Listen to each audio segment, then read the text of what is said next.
Hi everybody, welcome to the first chapter of FamCommCh1. We're talking about FamCommCh1, the scope, defining what family is, what FamCommCh1 is, and also talking about its importance. So let's get started. If you didn't see any of the introductory material, I encourage you to check that out. It's just some house cleaning stuff, get you familiar with how the class runs and looking through the syllabus, the things that you'll be completing, how I'm going to grade you, that kind of stuff. Just might be useful to do before you dive into the chapters. It will be useful. Don't worry about that stuff, just said it. So let's dive in talking about what makes a normal family. A lot of people say this a lot, normal families, abnormal families. Now the air quotes, I know people do those a lot now. That's the thing, to just do those all kinds of things. I mean them. I mean the quotes.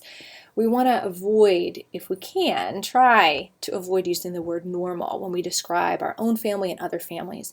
What we really want to do here in this class and as social scientists when we're trying to understand families is capture, uncover what is actually occurring in families. So we're not in the business of normal, abnormal. That's such a latent term, right? We are more interested in describing what is happening in families, what are families doing, what are they experiencing, what's the reality of family life and how they communicate. So for most family communication variables, when we talk about what really exists, we're talking about, sorry, I used the use of this term, a normal bell-shaped curve. That's what statisticians say, right? But really what's occurring, we're describing what actually happens. So in many of the variables that we'll discuss, we see what you see all the time, right? This normal bell-shaped curve. Well, in a normal shaped curve, if we take a variable like affectionate communication, what we see is that there are many people gravitating toward the mean. The mean has the most amount of families in it, and when we look at the more extremes, we see far fewer families in these more extreme categories, and then a gradual increase as we move toward the mean. So let's make this feel real. Let's give a truthful description of what's going on. So if we take affectionate communication are verbal displays such as saying I love you, writing, texting I love you, I miss you, I care about you, but also nonverbal gestures like hugging, smiling, kissing. So many families engage in a moderate amount of these behaviors, meaning that they, in a given interaction, if they live together, they may hug and kiss once a day. Say a parent and child will hug and kiss once a day and say I love you before they go to bed every night. That's a pretty average amount, saying I love you and hugging and kissing. And if they don't live together, they might say the I love yous at the end of every interaction. If you live together, you might not say at the end of every interaction. You interact off and on 30 times in a day. But that would be in a moderate level of people who don't live together, say a parent and child that don't live together. And then that trickles down over here. Those on the low end of the spectrum, there are fewer families, far fewer families, who never say I love you, never hug and kiss, and a little bit more who just say I love you once in a blue moon, maybe once in 5 or 6 years to each other, maybe the same with the hug or the kiss. And then we're going to have an increase as we get closer to that mean. And then we have the other side of the continuum. There are people who are hugging and kissing every 10 minutes, regardless of the context or circumstance, and regardless of the age of the children. You could be 35 years old and your mom plants one on you every 15 minutes when you're interacting, and I love you, I love you, I love you. Well, you are in a smaller batch of people who are just like you. You're on the high end of this continuum, so there are fewer families in this group. So that's normally distributed data, and that's what we see in a lot of our variables, and that's what FamCommCh scholars want to do. We want to describe what's happening. So if we are, like many people describe families, thinking that there is one set way that we do family, that only that moderate amount is what is normal, then we might start to misconceive what's actually going on is something like this, that everybody's doing this moderate amount and nobody except my family is doing it this much or this much. No, data doesn't tend to look like this. Yeah. That's not real. So when we get at what's real, a lot of times we see normally distributive curves, but let's not use that word a lot. But what we're talking about here is the variability of families, that any given variable we talk about, we're going to have highs, lows, and in the middle. And we want to discover that in this class and talk about it. The next bullet point here is that there are many different structures to family: step families, one-parent families. We're going to talk about a whole bunch of family structures. And also there are a lot of different ages. Some families have been a family for a short amount of time, a year or two. Others have been a family for decades. And also the people within families are variable in their ages. So because of their variable ages, these are diverse structures. Diversity is usually what we use for different categories, different types. Variability is for continuous data. So again, talking about diversity in the second bullet point, we've got different structures: step, biological, foster. We've got different ages, young, old. We've got different races, different religions, and different sizes: big families, little families. So family life is variable and it's diverse, and that's the reality. Now, whenever I have something that's right from the book, I'm going to use blue text on my PowerPoint. So blue means book.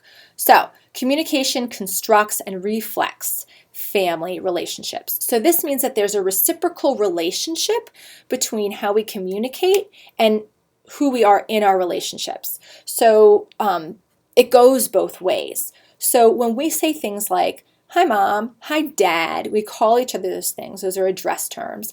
That helps to build this feeling of we're a family, we have a relationship, even using the term family to describe people. Saying, this is my sister, she's part of my family, when I'm describing my sister-in-law. That's a way that I build our relationship. But then also, because I have a strong relationship with her and I feel this connection with her, then that's what also makes me want to call her my sister instead of pointing out she's my sister-in-law. So that's one example of how communication and relationships, they go back and forth like this. They're reciprocal related. You could also say that they're reflexive.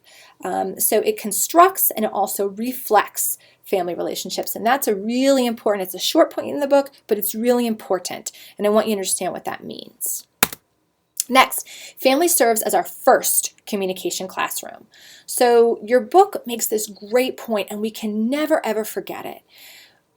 Try hard in this class to not think of how your family did things as the way that it's done. When you're in intercultural classes, they may talk to you about how culture is like water to the fish.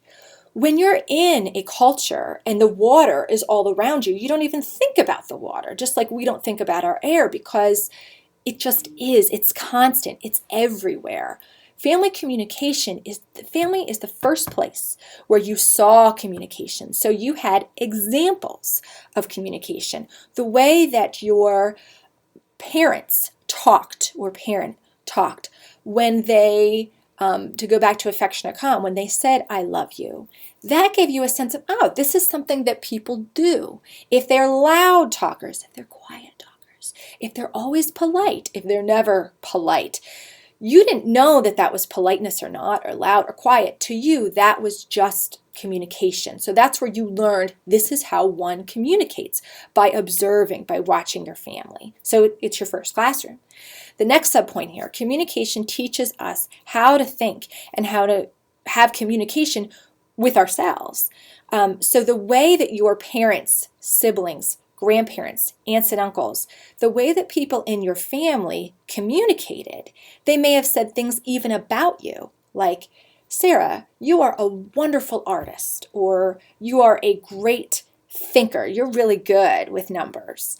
That was how you, Sarah, thought about yourself and thought, oh, I'm really good at these things. If your parents said, Sarah, you're awful at math, which, side note, we know a lot of girls get that message young, or girls don't like math, then she's like, oh yeah, I don't like it. So it teaches us how to even talk to ourselves, our intrapersonal dialogue. Then the third bullet point here, communication teaches us how to think about others and about the world. So I'm really interested in my own scholarship about how families talk to each other about difference and how they talk about different groups. So when your parents talked about, say, people who were from a different country or people who were from a different political affiliation, that's how you started thinking about how those groups function and also how people in your family think about them and how you might even think about them. So they teach us those things. So in this class, you may find there are times where you're learning about the reality of families and you go, really? Is that really true? And it will make you, I hope, cognizant of, wow, I really do, even if I don't agree with everything my family did or think it was great, I really do have this lens, this way I think about the world that all started from how my family communicated with me, because they were my first teachers of how people talk and how I should talk and also think. Okay, and behave. So families are microcultures, like I said, cultures like water to the fish. So you're surrounded in it, right? Which is amazing because it will be great for you to draw from it just like that. It won't be hard for you to think about how your current family dynamics coincide with what we're talking about and think of great examples. And it won't be hard for you to think about when you were young. Some of it suppressed because it's pretty painful, but many of us have at least some wonderful interactions from birth and just average interactions, and so you're going to draw from those pretty quickly. But I want you to keep in mind this great point in the text, remember Blooming's book, that well-functioning families recognize that effective communication takes effort, and those families strive to be effective. So learning about what are the practices in FamCommCh that are shown to work well? What are the practices that lead to family members feeling fulfilled, growing, helping each other, learning, having good self-esteem, being great contributors to society? What the book tells us, and I really want to stress to you, is that a well-functioning family is one that keeps working at it. As you know, people who are getting your degrees in communication, some people think that this is just common sense. Ugh, I hate that. Okay, I hate it because if it were common sense, everybody would be doing it, everybody would be doing it well, but we know that's not true. Well, everybody, if it's common sense, everybody has it, everybody does it. And also there are things we're going to learn about in here that can be a little bit counterintuitive, especially if your family didn't do it that way and you have this wonderful family. Yeah, a good family is always striving. A good family doesn't do everything.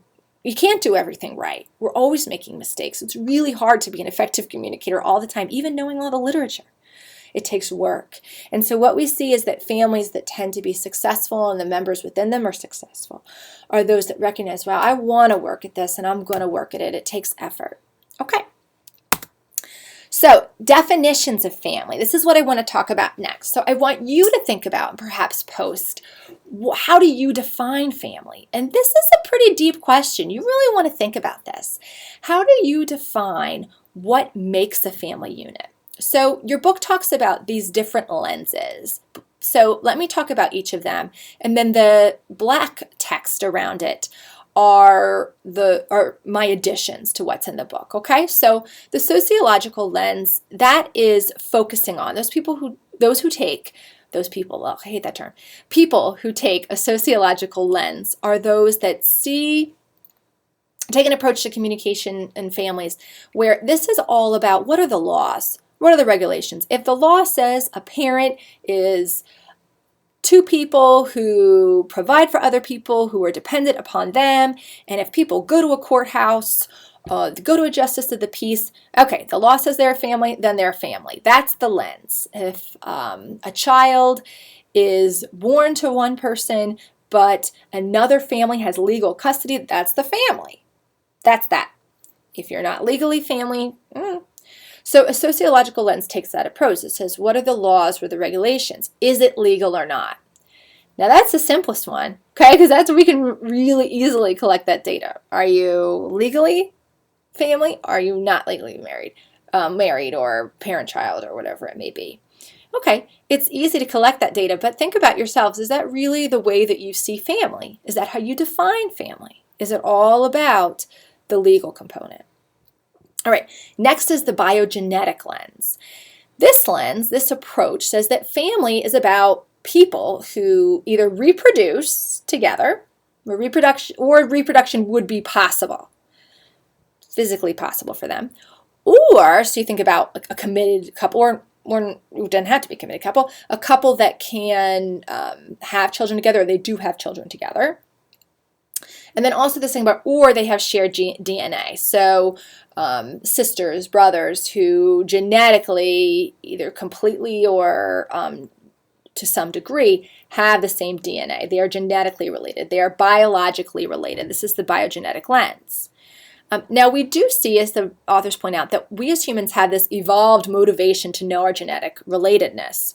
And we do see this in much of the data. In real families, children and adult children are interested in finding their biological parents. We see that they're interested in seeking out half-siblings, siblings, people who they share that genetic material. So we do see that for many people, this is, if it isn't the whole component for family, if it isn't what family absolutely must be, and then that's it, doesn't need to have anything more, even if they don't feel that strongly about it, they have this inclination to want to be aware and perhaps interact with, or decide if they want to interact with, people who share the genetic material. And then also we see that the biogenetic, so this is an extension here in the black at the very bottom of the slide, the biogenetic does tend to be more close and to have more positive communication than families that have no genetic link. Now, I want to be very careful here in helping you understand what's written here in the black text, what's summarized, and what the research shows. So there is a general trend where we see a small but significant difference between people who are genetically related and people who are not genetically related in terms of the positive communication they exchange with each other, the supportive communication, affectionate communication that I just mentioned, saying nice things to each other. They do more of that when they're biologically related, when they're not biologically related. But it's a small but significant difference, which means that there are a lot of families who have no genetic relationship and they are very positive with each other and they're very close. So that still happens. But we see that as we compare these two groups, there is a slight trend for it, which does suggest that in some ways we do favor genetics and biology when we are interacting with people. And we'll talk later about some of the reasons why this is. For instance, there's some data suggesting that non-biological fathers take a long time before they display nonverbal affection with their non-biological daughters. They just want to make sure they ease into that and they feel a little bit more comfort with the biological daughters. And this could be because of how society views this dynamic more than they don't care about them as much. So just be careful in how you interpret that trend. Let's talk about this third lens, the role lens. It is very similar to what the book describes as a constitutive approach. The constitutive approach says that what makes a family is communication, that communication constitutes family, period.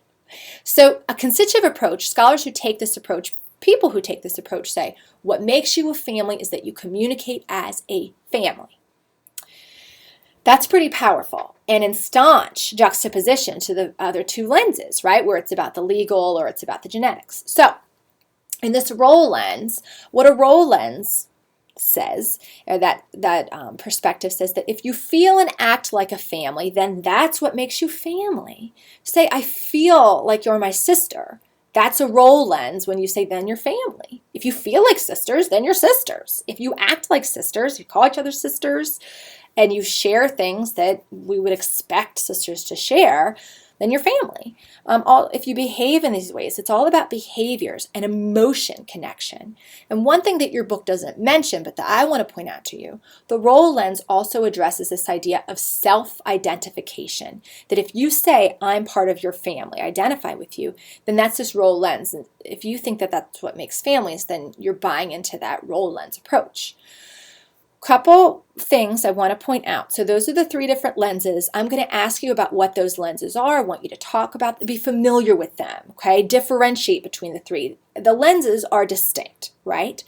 But in your own thinking, you may find something that appeals to you about more than one. You might find something appealing in all of them. And this lets us really think about how messy it is to try and come up with a definition. You might think, well, this lens is important, but then other times it's not, or this lens is more important unless you have this. It gets very messy Well, human behavior is messy. Families are messy. A quick segue here, especially in thinking about that second lens, the biogenetic lens. I want to remind you of the naturalistic fallacy. That's why there are 2 exclamation points here. You may have talked about this. Here we go. You may have talked about it in other classes. So the naturalistic fallacy it's a fallacy. It's a false assumption that what is natural, what occurs in nature, is what is best. So, in the context of family life, the naturalistic fallacy would be assuming that because I am a biological mother to my son, that I must be the best mother, that I must be the best provider. I must, because I'm biologically linked to him, be better than a mother who did not carry him in the womb and bring him physically into this world, who doesn't share his DNA. She may think she'd be a better mother, but I will be because I am made by nature to be his mother. Well, this is a fallacy. I mean, anytime when someone says something is better simply because it's natural, there are gobs of examples that you can give as a counter argument. I mean, it is natural in nature. We see that mothers, biological mothers, think about birds. Sometimes they kill their babies. Or think about, animals where a sibling will physically kill the other one for its own survival. There's a lot of things that happen naturally. There are things that grow naturally that are really bad for us. Just because something's natural doesn't mean it's better. And there's a lot of evidence. But that fallacy speaks to our inclination that nature is better. Okay? Fallacy. That's not true. Doesn't mean it's never true that a biological mom is the best mom. It just means to think she's the best simply because of biology is empirically inaccurate. Okay. So next, what is self-identification? A couple points on this. Self-identification is thinking about who is in our family, so who's in or out. This is categorical data, saying you're in my family or you're not. If we think about estranged families members are those who they were once considered family to each other, but then at least one of those family members said, I'm not going to interact with you anymore. I'm not going to see you as family. We're done. So you were in, now you're out. That's one way we can think about self-identification, and that's something that scholars use a lot when we're trying to understand how families think about each other and how they interact. Next, we could ask it in a continuous way. We could ask people, you can think for yourselves, how much do you see yourself as family members with this person?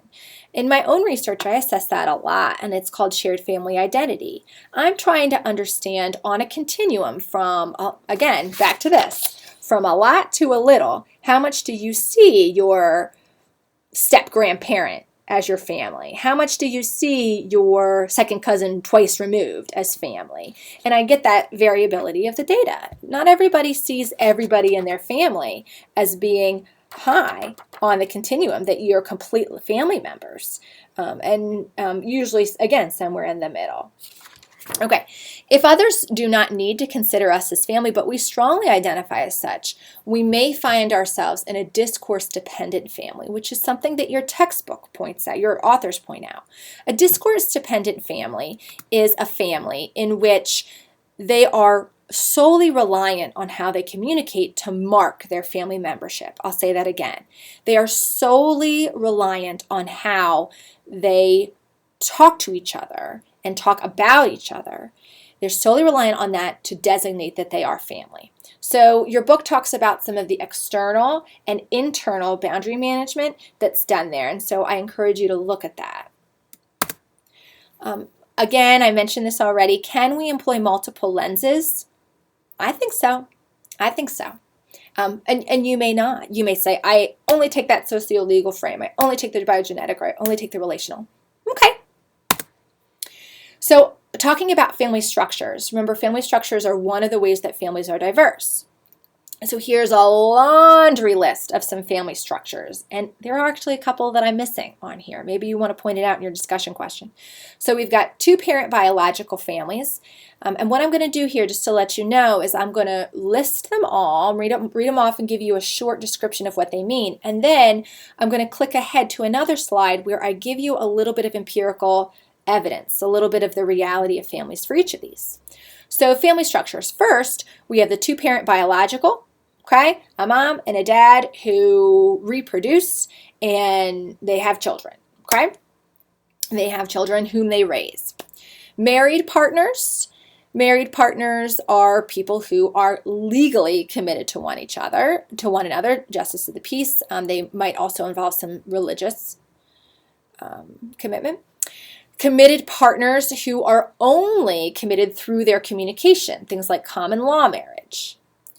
Single parent families, we'll talk about the difference between solo parents versus co-parents. So you might be a mother or a father raising your children alone in your home, and you might be the only person who's doing the child rearing.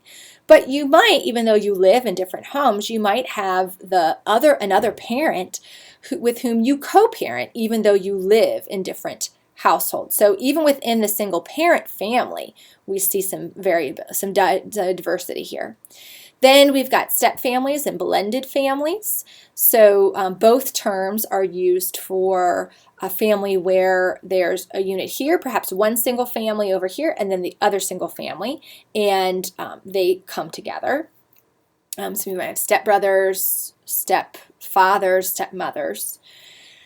Adoption, we've got open and closed adoption, and we'll talk about some of those trends. Open is much more common than it used to be, so we're seeing more of those families in the data. Closed adoption, closed means no contact with the birth mother or birth father for that matter, and open adoption means there is a good bit of communication and interaction between the birth family and the adoptive parents and the child, all of those units.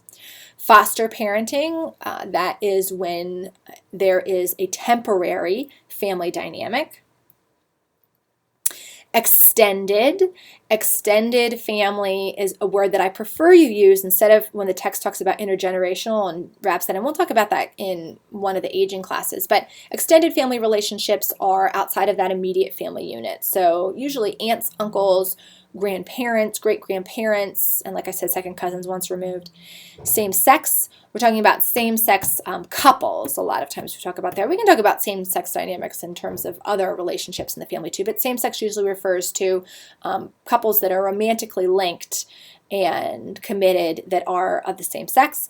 And then the last family structure that I point out here is this intentional family unit, or we also call these fictive. Fictive kin is a word that I use a lot.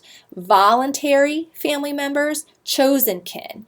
These are people who aren't biologically, genetically, legally related, but they consider themselves as family members. So coinciding a lot with that constitutive approach. If you don't buy into the constitutive approach or this role lens to family, then you may not even see these as actual family members. But just be careful because they'll get mad at you. Okay, so we'll talk about DQs in a little bit. Let's talk about these family structures. So you might want to make your screen larger to see this. Let me know if you have any problems. I can always send as a Word document or what suits you. I want to help you however I can. So in terms of family structure, so a couple trends for each of these families. The two-parent bio, we see that this family type is shrinking. But there is some chatter that this family unit is dying, that it's struggling. It's not depleted. As a matter of fact, we see that divorce, so the separation of this two-parent biological family, is less common than it used to be. It's actually on the decrease. And we also see that when you have parents, when a married couple or a conjoined couple, when they are parents, when they have reproduced a child together, they're actually more likely to stay together than what we see in couples where they don't have children. So this is not dying. Okay, we have a lot of two-parent biological families. In terms of married partners, I want you to know that fewer than half of marriages end in divorce. You may hear that, so let's just focus on this part for a minute. You may hear that when you get married, you have a 50% chance of getting a divorce. That's not exactly true. because that half ending in divorce is when we take all of marriages and lump them together and we see which ones end in divorce and not. And so if you think about this, the person that you know that's had 4 divorces, to get this statistic down to 50%, that means that 4 other marriages have to last a lifetime. So think about that. Half end in divorce. And we know that when people divorce once, they're statistically more likely to divorce again, statistically. So this, oh, your marriage is a 50% chance of ending divorce, it's not empirically accurate. And when again, we see this numbers dropping. People are also waiting longer to marry and waiting longer to have children than they were in previous decades. And they are more likely to stay married when certain factors are in place. And I want to tell you what those factors are. They're not written on the slide. So these factors include when they're incredibly similar. The more similar couples are, the more likely they are to stay together. And that similarity is very interesting. Communication is one of the most important factors. It's one of the most highly predictive. When a married couple engages in very similar patterns of communication and also in supportive communication, positive communication, affectionate communication, openness, responsiveness, a lot of things to talk about this semester, that's a great predictor of if they'll stay together or not. When they're very different in terms of how they communicate, or when they communicate in negative ways and have negative patterns that emerge, that makes them more likely for divorce. And of course, because they're easier to assess, people like to talk about things like, the age, how old they were when they got married. And there is some evidence to suggest that the older you are when you get married, the more likely you are to stay together. Younger married couples have a greater likelihood of divorce. There are some of those demographic trends. There's also some regarding religion, particularly the strength of one's religion. So 2 people who are married and who are very religious are less likely to get divorced than 2 people who are not religious, or one person that's very religious and the person that's not. So those are some of the trends.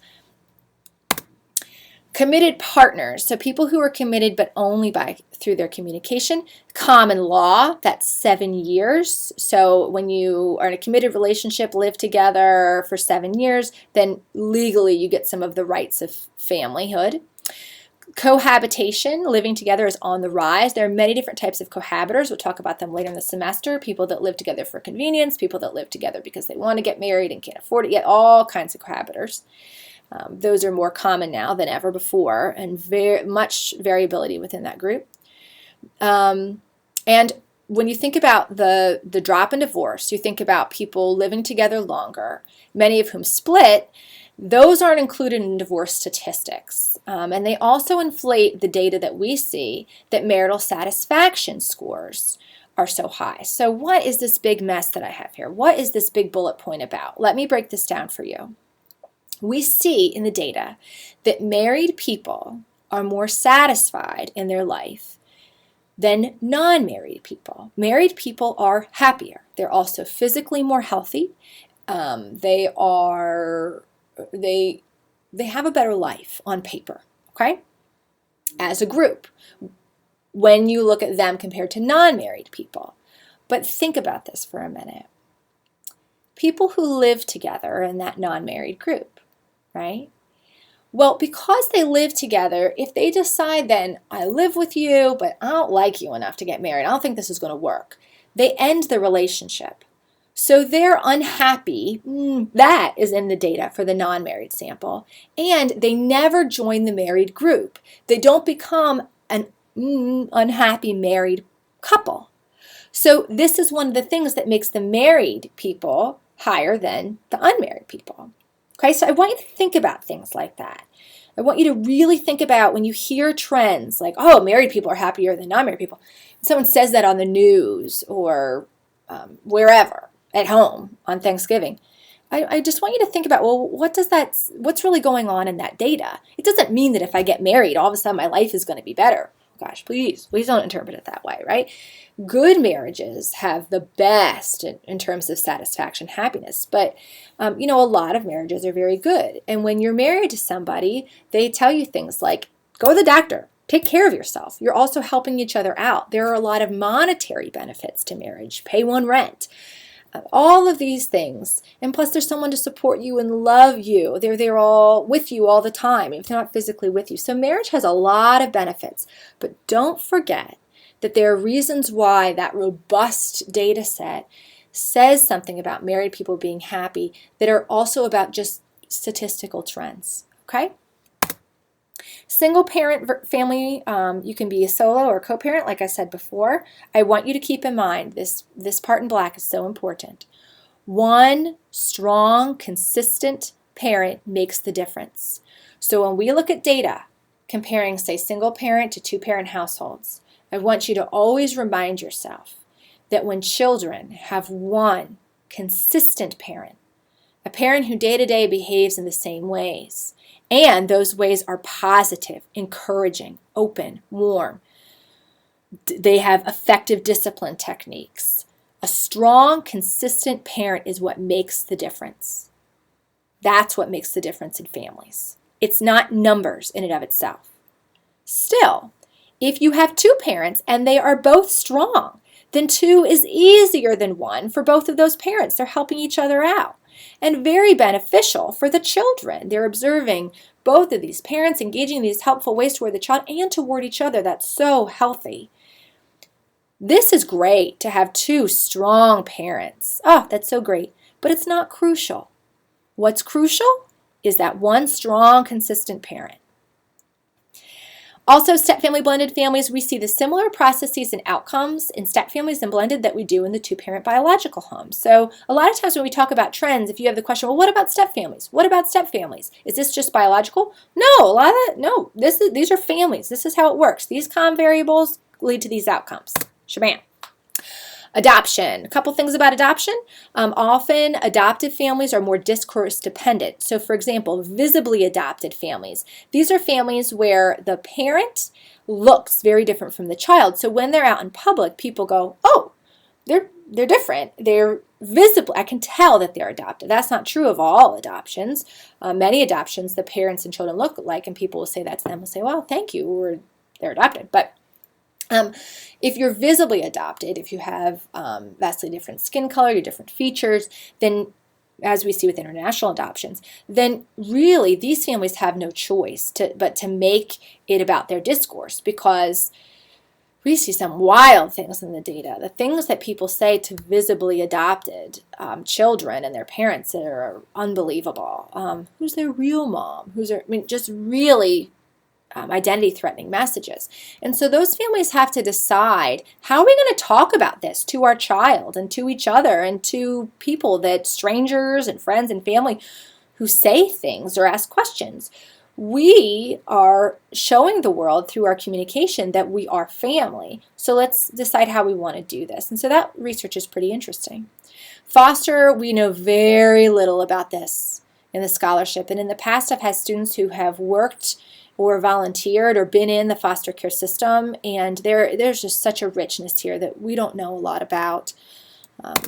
Extended family relationships, less is known, but these are great research topics if you're interested in going on and being a FamComm scholar. There's a great book on aunting that I have, being an aunt, but we can talk about those things another time. There's some great research, but it's very limited. Same-sex, I will tell you this. The question of, are same-sex couples the same, better, worse than heterosexual couples in terms of parenting, in terms of their relationships with each other? That question keeps being asked and asked and asked and tested and tested and tested. And there are some differences we'll talk about later, but there are far more similarities than differences.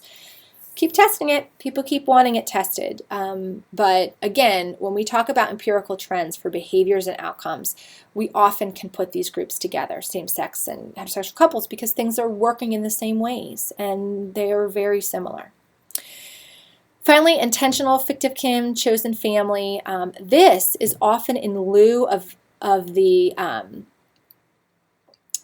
having a non-chosen family member. So for instance, a lot of times adult children, college students for instance, will pick a parental figure. They'll pick a surrogate, they might call it mother, because their non-chosen mother, their biological mother, even the mother who raised them, is unwilling or incapable of playing that maternal role. So they have a voluntary mother, someone that they see as a mother, and they could call her mom. We see this with brothers and sisters a lot. They'll think of each other as a brother or sister. And even though they might have a brother and still take on a fictive kin relationship with someone they think of as a brother, it's going to be more common when they don't have their own brother. As time progresses, we see more of all of these family types. And so this is a laundry list. These are all of the trends, many of the trends that we see increasing in America. We have many of these things I've already talked about. The interracial relationships or interfaith marriages, that's another one. We see an increase in both of these within the same family having a difference in race or faith. And your book talks about having your ethnic identity retained. Many even talk about their ethnic identity being intensified in these family units. And so, for instance, we see that in interracial couples, when you're in an interracial couple, much like when you're a person, an immigrant coming to a different country, you actually feel intensified in that religion because, or just like your culture, your original culture, because being around people that are different from you, it makes your own uniqueness more salient and interesting and prominent to you. Anyway, these are the increases. People who've never been married, single fathers and co-parenting fathers are on the rise. Woo! Dad's more involved. Increase in child poverty. Absolutely. Children are the most high in number and the fastest growing in terms of demographics, people who are poor. A life expectancy is going up, and so we see a lot more remarriages, and especially men. Men are more prone to remarry than women are, and some of that's a numbers game, more older women than older men, but also men desire marriage more later in life than is true of women. More adoptions, more custodial grandparenting, which is when a grandparent becomes the primary caregiver for a child. Boomerang kids are kids who have left the home for a while, and then they come back and live in their parents' house. Those are boomerang kids. They go to college, start a job, then they come live back with their parents. And also more online interactions within the family unit, a lot more online communication. Most of the stuff that you see in this list is not observed. It's not taken care of in census data and other national survey data. So that's something for you to think about too. You know, when the census comes to your door, they're not going to necessarily say, oh, is there a single father living here? And so we don't get the richness of data. So what is family communication? That's what we want to talk about next. So this might be redundant. When we talk about communication, we're talking about meaning making. Com is the process of making meaning, exchanging meaning between people. So we're in this class going to talk about communication within the family, how family members talk to each other, but also the communication that surrounds families. How do families talk about themselves as an adoptive family? And how does society talk about adoptive families? Do they call them families, or do they say that they're fake families or just adoptive versus real? Or do they say they're more real than, but I mean, how do they talk about families? How do we communicate what's a good family, what's a bad family, what's normal or abnormal? I want you to keep in mind that how we communicate within and about families does not need to be intentional. So when meaning making occurs for at least one party, communication occurs. So when someone walks by a same-sex couple holding hands or carrying their baby that's of a different skin color, and someone walks by and goes, ugh. If that family, if that unit, the couple and their child, think that the ugh was about them instead of what that person was reading on their iPhone that happened in the news that day, made them go ugh, then that communication occurred because one of the parties saw it as an intentional display of disgust toward that family unit. So we're not going to get into the intentional or non-intentional too much here. Did meaning making occur? Yep, then it's calm. So this COM approach, in this class we take a family communication approach. This is different from a sociological approach. In a sociology class about families, you're going to focus a lot on demographics, age, race, religion. We've talked about those some today, but you're not going to hear me talk about them all the time. Same with context factors. We're going to talk about the meaning making, what's said and done, not these demographics. A family communication approach is also different from a psychological focus. Psychologists focus on the brain, on cognitions. We might talk about that sometime, but what we're interested in is behavior. This is also different from if you've taken a cultural focus or an intercultural class. Though families are considered a microculture in terms of their impact, I want you to think about the fact that they're very different. We're not talking about culture in the macro sense. And finally, we communication scholars cannot ignore the sociological, psychological, and other factors of family. We can't ignore all of this stuff, but we want to focus on the behaviors. Structure is just one component. We as comm scholars want to know about family behaviors and cognition. Why communication? Well, because it is the best predictor. It's a better predictor than these other factors in terms of the relational and individual health and outcomes. It's harder to measure, though, than just saying, are you from a single parent home or a dual parent home? It's harder to measure. But if we measure it, we're going to get a deeper understanding of families. And also, why we study comm? Because we can change our communication. It's hard, but if we change our communication, we can have better lives in our families and in our world. And we can change that. We can't always change, well, we can't change our race, our age. We can't change these things. Our family relationships, interpersonal relationships, well, that's up to you to answer. Most scholars are going to say that what makes a family relationship different from an interpersonal relationship is that family is non-choice, and or family is, you have no choice about your family, but in an interpersonal relationship you have a choice. But then it gets sticky. Are married couples family? They could divorce. Are committed couples who don't get married, are they family? Well, do they see each other's family? Now, it gets messy, but family is a little bit different in that choice is not as much of a factor as it is in interpersonal relationships like a friendship or romantic relationship. That is it for this first big chapter. They won't always be this big. So when you're thinking about yourselves, remember that you can write a discussion question about this chapter or about chapter 2.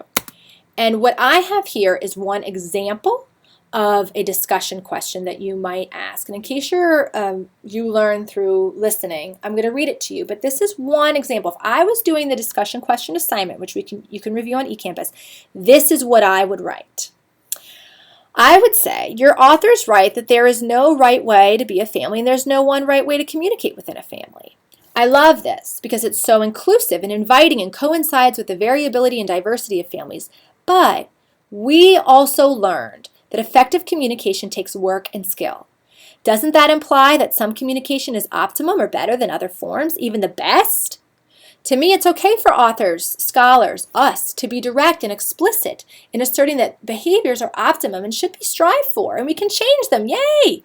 And to assert that all families and people will engage in effective and ineffective behaviors, and so we should not be judgmental of families' misuse of communication. We should also look at behaviors with complexity. Some negatives and some positives coincide with just about any given behavior, even those that are shown through empirical research to be generally more effective. An example would be social support. I learned in Common Aging class that social support helps people feel better emotionally and physically. But if they receive too much support, they will take a longer time to heal because the support bleeds into enabling behaviors. Communication is complex, as are families. That's why we need social science to help us uncover these complexities of family life. Okay, that's the discussion question and answer that I would write. I pose a question, but then I really answer it. And it's very opinion. It's very opinion-based. It's very opinionated. It's okay to be opinionated. Bring it on. Bring on your opinions. But have some logical reasons why and draw from this course and even other courses like I did here if you'd like. There are many ways to do these. It's up to you how you want to do it. And see me if you have any questions.